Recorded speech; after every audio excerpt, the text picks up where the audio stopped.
Hi ladies and gentlemen, and welcome to IT Snippets. Today I'm going to show you how to slipstream Windows 21 H2. The first part of this, as always, is going to be to download your software. So let's get started.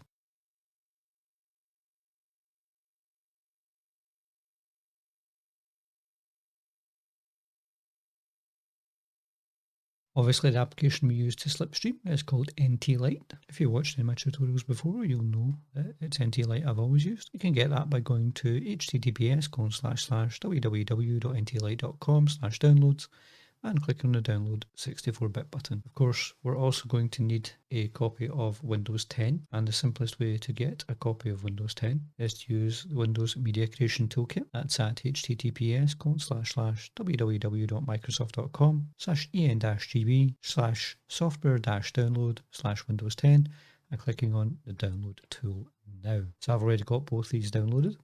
These are in my downloads folder. So what I'll actually do is I'll kick off the Media Creation Toolkit, as it will take time to download the Windows 10 image that we require. So click yes when user account control kicks in. And while that's having a think about that, we will install NT Lite.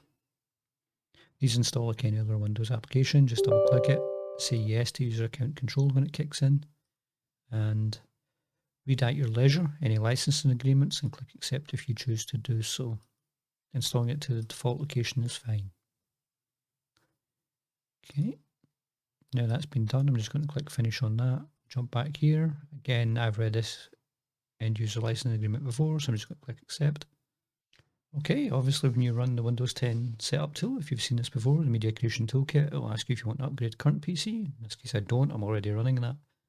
Or create new installation media from USB, DVD or ISO, or rather create a USB, DVD or ISO from another PC. So I'll do that, I'll just click next. It gives you a choice of language, version and architecture, or edition and architecture. 64-bit Windows 10 in English United Kingdom's fine by me, but if you need to untick this, you can then change these in some occasions to 32-bit, both versions, or English United States as required. I'm just going to leave it ticked and click next. For the purposes of this, I'm going to use an ISO file, so I'm just going to select ISO rather than USB drive. And it asks me to choose which media to use, and I'm going to click next. It's asking me to save the image.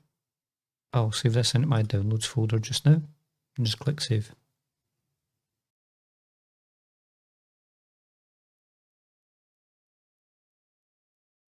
Okay, that's been successfully created, so I can click finish here and it will do a cleanup. And as you can see, I have a windows.iso in my downloads folder. If you liked this video, give it a like. If you disliked this video, give it a dislike too. If you get feedback on this or any other videos or suggestions for videos you believe we should do in the future, then please let us know in the comments below. And most of all, thank you for watching.